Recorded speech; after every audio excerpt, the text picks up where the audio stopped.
भिंड शहर के circuit house पर आज भिंड दतिया सांसद श्रीमती संध्या राय जी के द्वारा एक प्रेस कॉन्फ्रेंस का आयोजन किया गया, जिस प्रेस कॉन्फ्रेंस में उन्होंने 11 वर्ष स्वर्णकाल के बताए हैं, जिसमें उन्होंने भिंड दतिया के अंदर हो रहे विकास कार्यों की भरपूर तरीके से जमकर प्रशंसा की है। साथ ही पूर्ण तरीके से दतिया और भिंड में जो विकास कार्य हैं वो बहुत जल्द अब लोगों को देखने में भी आएंगे, जिस पर उन्होंने खास यहाँ प्रेस कॉन्फ्रेंस में जनता से जुड़ी हुई बातें कही हैं। क्या कहा है जानते इस खास रिपोर्ट में। भिंड से ब्यूरो रिपोर्ट इमरान अली खान। हमारी भारतीय जनता पार्टी की केंद्र में सरकार ने 11 वर्ष शासन के पूरे किए हैं। आज इस प्रेस वार्ता में मेरे साथ उपस्थित भारतीय जनता पार्टी के वरिष्ठ नेता विभिन्न दायित्वों का निर्वहन किया। पूर्व में जिलाध्यक्ष रहे, प्रदेश कार्य समिति सदस्य रहे सम्मान्य डॉक्टर केशव सिंह। हमारे पार्टी के वरिष्ठ पूर्व में जिलाध्यक्ष रहे, प्रदेश कार्य समिति सदस्य सम्मान्य भाई साहब रवि सेन जी जैन। सम्मान्य हमारे पूर्व में प्रदेश कार्य समिति रहे, अभी भी है, पूर्व में जिलाध्यक्ष रहे, विभिन्न जिलों का प्रभार क्षेत्र रहा भाई साहब का, संगठन में भी दायित्व रहा सम्मान्य भाई साहब संजीव कांकड़ जी। सम्मान्य हमारे जिले के उपाध्यक्ष सज्जन भाई साहब, अजय भैया जिन्होंने संचालन के रूप में जिम्मेदारी ली है और हमारी पार्टी की लगातार खबरें भी आप लोगों के बीच में पहुंचाते रहते, मीडिया का काम देखते हैं। सम्मान्य मेरे सभी भिंड जिले के सभी पत्रकार भाइयों, आप सभी को नमस्कार। जैसा कि आप सबको जानकारी है, भारतीय जनता पार्टी केंद्र में भारतीय जनता पार्टी की सरकार माननीय यशस्वी प्रधानमंत्री सम्मान्य भाई नरेंद्र मोदी जी के नेतृत्व में मोदी सरकार को सुशासन के 11 वर्ष पूर्ण हुए हैं। उसी में हमारे राष्ट्रीय अध्यक्ष माननीय जेपी नड्डा जी द्वारा 9 तारीख को पूरे देश को उन्होंने पत्रकारों को संबोधित किया और हमारी 11 साल की सेवा सुशासन पूरे देश में एक साथ 10, 11, 12 2-3 दिन के अंदर पूरे देश में जिलेवाइज मीडिया से संवाद करना, जिसको जैसे पार्टी ने जिम्मेदारी दी है वो व्यक्ति वहां जा रहा है और पार्टी के लोगों के साथ, सभी पत्रकार भाइयों के साथ संवाद कर रहा है। आज उसी में भिंड जिले की तरफ से, चूँकि आप लोगों के आशीर्वाद से सांसद भी हूँ, पार्टी की जवाबदेही भी है, तो भिंड के लिए मुझे आज चिन्हित किया था और मैं तो समय समय आप लोगों के बीच में वैसे भी रहती हूँ। तो आज हमारी भारतीय जनता पार्टी की सरकार ने विकसित भारत का जो अमृत काल चल रहा है, सेवा सुशासन गरीब कल्याण की जो 11 वर्ष पूर्ण की हैं, उन्हीं के मैं विस्तृत तो बहुत सारी जानकारियां हैं, लेकिन कुछ मुख्य बिंदु आप लोगों के बीच में रखने का प्रयास करूंगी। देश के इतिहास में मोदी जी की सरकार का यह कार्यकाल स्वर्णिम अक्षरों में लिखा जाएगा। यह कार्यकाल विकसित भारत और आत्मनिर्भर भारत के संकल्प की सिद्धि का स्वर्णिम काल है। बीते 11 वर्षों की यह यात्रा माननीय प्रधानमंत्री जी के अकेले नहीं, बल्कि खुद को तपाकर 140 करोड़ देशवासियों के परिश्रम, त्याग और सपनों को परवाज देते हुए की है। मोदी जी की सरकार का कालखंड भारत के भविष्य के लिए एक मजबूत नींव रखने का कार्यकाल है। 11 साल के निरंतर जारी सफर को एक भाषण या एक प्रेस वार्ता में समेटना उतना ही मुश्किल है जैसे पूरी जिंदगी को कुछ पन्नों में समेटना। आज माननीय प्रधानमंत्री जी के नेतृत्व में नए भारत की सोच में जहां तकनीक है वहां तरक्की है, जहां भाजपा सरकार है वहां गरीब कल्याण है, शासन अब सेवा है, सरकार अब सहभागी है, सुशासन और संस्कृति है। पिछले 11 वर्षों में भारत को विकसित बनाने का अमृतकाल की शुरुआत की गई और 2014 से लेकर पहले हमारी सोच थी कि काम कैसे होगा, ये नहीं हो पाएगा, ये हो ही नहीं सकता, जबकि आज की सोच है ये होगा, ज़रूर होगा, क्योंकि मोदी जी हैं तो मुमकिन है। इसी तरह लगातार 2014 से पहले के भारत में भ्रष्टाचार, घोटालों और तुष्टीकरण की ही बातें सामने आती थी, लेकिन अब विकास, आविष्कार और नवाचार की बातें हो रही हैं। पहले सरकारी योजनाओं के पैसे लोगों तक नहीं पहुंचते थे, बिचौलिए बीच में ही खा जाते थे, लेकिन हमारी सरकार ने सीधे हितग्राही के खाते में सीधे योजना का पैसा पहुंचाने का काम किया। पहले इलाज के लिए सोचना पड़ता था, लेकिन आज आयुष्मान भारत योजना के अंतर्गत आयुष्मान कार्ड के कारण आज हॉस्पिटलों में मुफ्त गरीबों का इलाज हो रहा है। पहले हम इंपोर्ट पर आश्रित थे, आज मेक इन इंडिया की ताकत से एक्सपोर्ट में लीड कर रहे हैं। पहले हम दुनिया की अस्थिर अर्थव्यवस्था में आते थे, आज दुनिया की चौथी अर्थव्यवस्था बनने की ओर हमारा भारत अग्रसर है। ये 11 साल विकास, विश्वास, बदलाव के रहे हैं। आज देश का हर नागरिक बदलते हुए भारत को देख रहा है और अनुभव भी कर रहा है। मोदी जी ने देश की सफलता का श्रेय देश की 140 करोड़ भारतीयों को दिया है।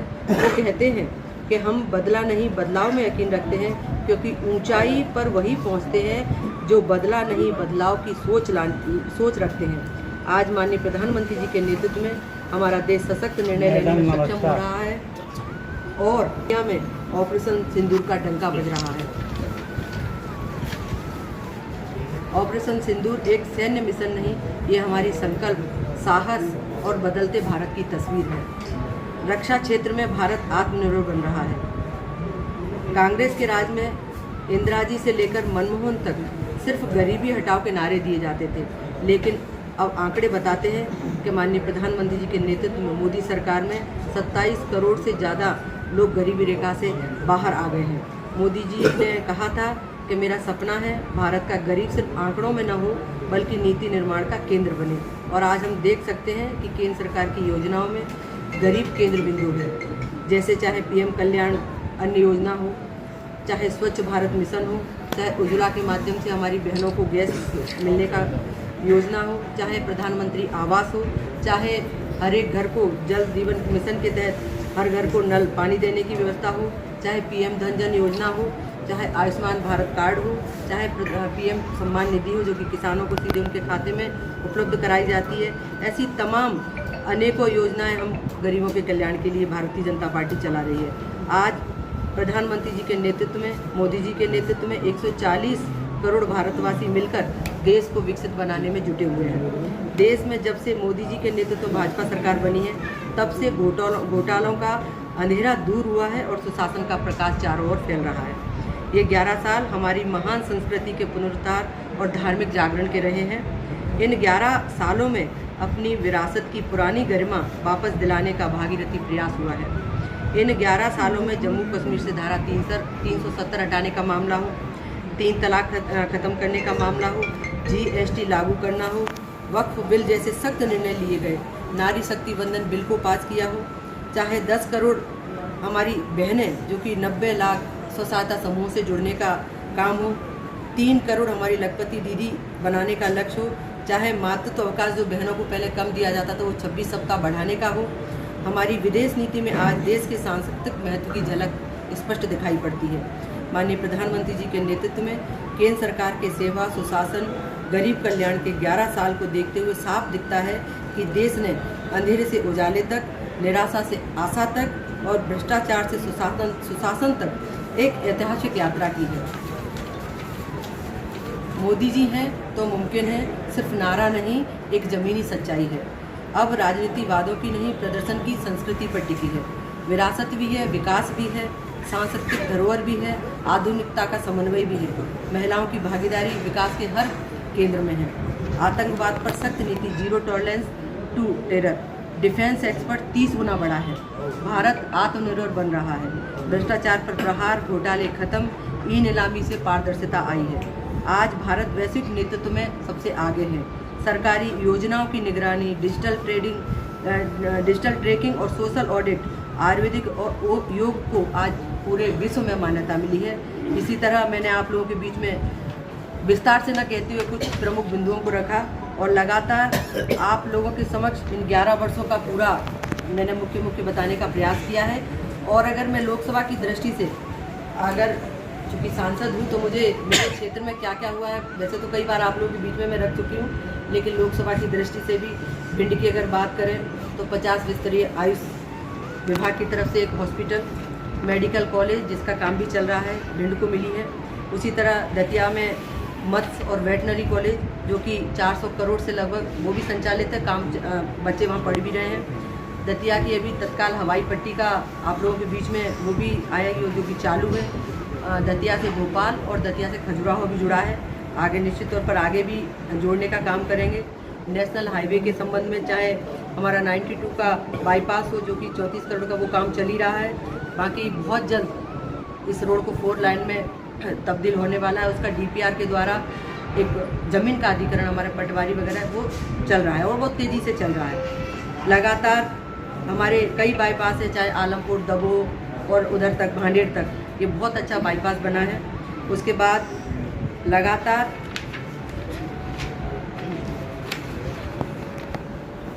जैतपुर आगरा का पुल का निर्माण पूर्ण हो चुका है और एडीपी योजना के अंतर्गत लगातार हम लोगों ने अभी तक 4000 के करीब लोगों को इसका लाभ दिलाने की कोशिश की है।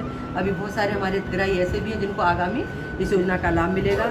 एक वयोश्री योजना भी है, दिव्यांगजनों को तो है ही एडीपी योजना, और वयोश्री जो हमारे 60 से ऊपर हैं उनको भी बहुत सारी योजनाएं, छोटी छोटी चीज़ें उनको देने का काम भी केंद्र सरकार कर रही है। और अनुसूचित जाति हमारे बालिकाओं को, बच्चों को एक छात्रावास, जो कि उसमें लड़कियां हैं, 250 की क्षमता का छात्रावास का निर्माण को स्वीकृति मिली है, उसका भी कार्य चालू है। सैनिक स्कूल का भी कार्य चालू है। हमारे बीच में RRDS की योजना के तहत हमारे मजरे डोले गांव की पंचायतों को भी विद्युतीकरण से जोड़ा जा रहा है। खेल विभाग का एक हमारे बीच में 9 करोड़ की योजना का एक आउटडोर स्टेडियम प्रस्तावित है, जो कि केंद्र में अभी लंबित है। मैं पूर्व मंत्री से मिली भी थी, मुझे प्रयास करूँगी उसका भी हमें जल्दी से सौगात हमारे भिंड के युवाओं को मिले। उसी तरह उज्ज्वला योजना के अंतर्गत आज अगर हम अपनी भिंड जिले में बात करते हैं, हमारी 3 लाख से 4000 बहनों को उज्ज्वला गैस का लाभ मिला है। प्रधानमंत्री राहत कोष से लगभग 3 करोड़ की राशि प्रधानमंत्री के माध्यम से हम यहाँ जो हमारे हितग्राही हैं उनको हम दिलाने में कामयाब हो पाए हैं। पासपोर्ट ऑफिस, जो कि अभी महीने भर पहले, 1.5 महीने पहले सौगात भिंड को मिली। अब पासपोर्ट के लिए हमारे नागरिकों को कहीं अन्यत्र नहीं जाना पड़ेगा, पासपोर्ट हमें भिंड में ही बनने के लिए तत्काल उपलब्ध हो जाएगा। दूसरा, चुनाव से पहले माननीय मुख्यमंत्री द्वारा मुझे एक बड़ी राशि दी गई थी, जिसके माध्यम से मैंने बहुत से धार्मिक स्थलों को जोड़ने का काम किया, बहुत सी रोडों को जोड़ने का काम किया। लगातार कुछ स्थान ही छूटे हैं, अन्यथा सभी लगभग जो बड़े धार्मिक स्थान हैं, छोटे धार्मिक स्थान हैं, उनको मैंने जोड़ने का काम किया है। और लगातार चाहे सोनागिर वाला स्टेशन हो, वहाँ कई ट्रेनों का ठहराव हुआ, बसई में हुआ, अभी 2 ट्रेनें हाली दतिया को, खजुराहो हजरत, वंदे भारत और गोंडवाना का कल ही स्टॉपेज हुआ। दिव्यांगों के लिए पहले यहाँ प्रमाण पत्र नहीं बनाए जाते थे, लेकिन अब हमारे भिंड में भी चालू हुआ है और उसी तरह पूरे प्रदेश में, जिले में संचालित हो गया। पहले कहीं नहीं था, पहले भिंड में चालू हुआ, उसके बाद में इसी तर्ज पर वो पूरे प्रदेश के हमारे दिव्यांगों को उसका लाभ मिल रहा है। ये बहुत अच्छी पहल हुई, आप लोगों के माध्यम से मेरे पास ये बात आई थी। उसके अलावा हमारे रेलवे विभाग के ब्रिज, अटेर का ब्रिज का काम तेज़ी से चल रहा है। उसी तरह गोहद में 2 ब्रिजों का चल रहा है, बसई में भी चल रहा है, दतिया में भी एक ब्रिज का काम चल रहा है। तो वो ब्रिज भी मुझे लग रहा है दिवाली से पहले तक लगभग काम हो जाएगा। बाकी अमृत योजना में हमारे दोनों स्टेशनों का बहुत भव्य तरीके से कार्य चल रहा है, उसका भी मुझे लग रहा है दिवाली के आसपास कंप्लीट हो जाएगा। अपने भिंड का भी और दतिया का तो काफ़ी कुछ कंप्लीट भी हो चुका है, थोड़ा बहुत बचा है, तो वो भी मुझे लग रहा है काम तेज़ी से चल रहा है। बाकी चाहे किसानों का रेक पॉइंट हो, चाहे किसानों की और सुविधा के लिए रेलवे पर काम हो, हमारी आम नागरिक जनता के लिए सज्जाकरण का काम हो, चाहे बैठने की सुख सुविधाएं हो, ऐसे स्टेशन पे अमृत योजना में जुड़ने से हमारे दोनों जिले के लोकसभा के 2 बड़े स्टेशन वो अमृत योजना में आए। उसके अलावा जो हमारे छोटे स्टेशन हैं उनको भी कहीं ना कहीं किसी का प्लेटफार्म ऊँचा होगा, किसी का उधर की तरफ है तो इधर की तरफ स्टेशन ऐसे जैसे सोनी का डिमांड थी, गोहद की थी, तो आगे चलकर वो काम की भी हमें स्वीकृति मिलेगी। तो निश्चित तौर पर हर स्टेशन स्वच्छ हो, साफ हो, हमारे जो आते हैं ग्राहक, हमारे जो यात्रीगण आते हैं, उनको वो सुविधाएं सारी मिले जिनकी वो अपेक्षा रखते हैं। ऐसी सारी योजनाओं के लिए मैं माननीय हमारे रेलवे के मिनिस्टर को, माननीय हमारे प्रधानमंत्री जी को, कि जिन्होंने मेरे लोकसभा को जोड़ा अमृत योजना में, और एक पूरी तरह से भारतीय जनता पार्टी की सरकार को, मेरे संगठन को, कि जिसके कारण आज जन जन तक भारतीय जनता पार्टी की सरकार का विकास, हमारी डबल इंजन की सरकार का विकास, चाहे हमारे माननीय प्रधानमंत्री जी हों, चाहे हमारे यशस्वी प्रधानमंत्री जी के नेतृत्व में हमारे मुख्यमंत्री जी डॉक्टर मोहन यादव जी के नेतृत्व में जिस तरह माननीय प्रधानमंत्री जी की सोच है कि हमें भारत को विकसित बनाते हुए सभी प्रदेशों को भी विकसित बनाना है, और उसी में जन जन तक वो सारी कल्याणकारी योजनाएं पहुंचानी जिन तक के लिए योजनाएं संचालित हैं। और निश्चित तौर पर हमारी पार्टी का संकल्प है कि कोई व्यक्ति छूटे ना, और उन सबको लेते हुए सबका साथ, सबका विकास, सबका विश्वास करते हुए निश्चित तौर पर जो 11 साल का स्वर्णिम कालकाल माननीय प्रधानमंत्री जी का है वो मैंने आप लोगों के बीच में रखा। आप लोग यहाँ पधारे, आप सबको बहुत बहुत धन्यवाद। ये विशेष जो भिंड के लिए पहले से भी काफ़ी अधिक सालों के बाद एक सौगात जो रेलवे की ट्रैक की मिली है, उस पुल का कहीं ना कहीं पहले भी भास्कर ने छापा था कि इसका चौड़ीकरण होना चाहिए। क्या उस पर विचार विमर्श हुआ है कि आखिर पुल उतना ही छोटा रहेगा या फिर उसको और चौड़ा किया जाएगा? नहीं, मैं माननीय मिनिस्टर साहब से मिली भी थी और उन्होंने रेलवे विभाग के अधिकारी से मेरे सामने चर्चा की है, और ये भी कहा कि पूर्व में जो पुल का चौड़ीकरण का जो था उसको यथावत रखा जाए। इस संबंध में कल तो मैं बोलना चाहती थी, लेकिन वहाँ लेट के कारण अधिकारियों से चर्चा नहीं कर पाई रेलवे विभाग के। मैं अभी पत्रकार वार्ता के बाद मैं एक बार पुनः पूछती हूँ अभी क्या प्रोसेस, क्योंकि मैंने भी नहीं देखा चौड़ीकरण की प्रोसेस चालू है कि क्या है, अभी जानकारी मैं करती हूँ भैया इस विषय। अच्छा, रेलवे स्टेशन बना हुआ है, वहाँ पर यात्रियों के लिए व्यवस्थाएं जो होनी चाहिए, जैसे कि एक यात्री कक्ष बना रहता है, यहाँ कोई यात्री कक्ष भी नहीं है जिसमें प्रतीक्षा लोग करते हैं। प्रतीक्षालय पूर्ण तरीके से बंद रहता है। एक PRO विभाग का भी एक कक्ष रहता है जिसमें रेलवे के संबंधित कोई भी सूचनाएं आदान प्रदान हो सकते हैं, लेकिन यहाँ ऐसी कोई भी व्यवस्थाएं नहीं है। अपने भिंड शहर रेलवे स्टेशन पर, भिंड जिले नहीं रेलवे स्टेशन पर तो बन रहा है प्रतीक्षालय। प्रतीक्षालय खुलता ही नहीं है, बना हुआ है, उसको खोला ही नहीं जाता, बिल्कुल खोला ही नहीं जाता, संचालित ही नहीं है। नहीं शायद दो है। एक तो शायद VIP वाला भी है और एक अपने नॉर्मल लोगों के लिए भी है। हाँ। जिसमें पैसेंजर कोई भी बैठ सकता है। दो है उसमें, दो है। तो मैं एक बार इसकी दिखवा लेती हूँ। माननीय प्रधानमंत्री जी के नेतृत्व में हमारी नारी शक्ति ने बहुत अच्छी तरीके से उसको सफल बनाया। तो मैं मेरी तरफ से भी, आप सबके माध्यम से भी, मेरी क्षेत्र की जनता जनार्दन की तरफ से भी मैं मेरी सेना की बहनों को, सभी सैनिकों को उनका अभिनंदन भी करती हूँ कि देश की सीमाओं की जो चौकसी के लिए, सुरक्षा के लिए वो लोग अपने जी जान से लगे हुए। निश्चित तौर पर आज अगर वो लोग देश की रक्षा के लिए लगे तभी हम लोग यहाँ सुरक्षित बैठे हैं, इसलिए मैं अपनी तरफ से उनका अभिनंदन करती हूँ। बहुत बहुत धन्यवाद। रोज़ ताज़ा खबरें देखने के लिए हमारा चैनल DVC 24 न्यूज़ को सब्सक्राइब करें, साथ ही बेल आइकन भी दबाएं।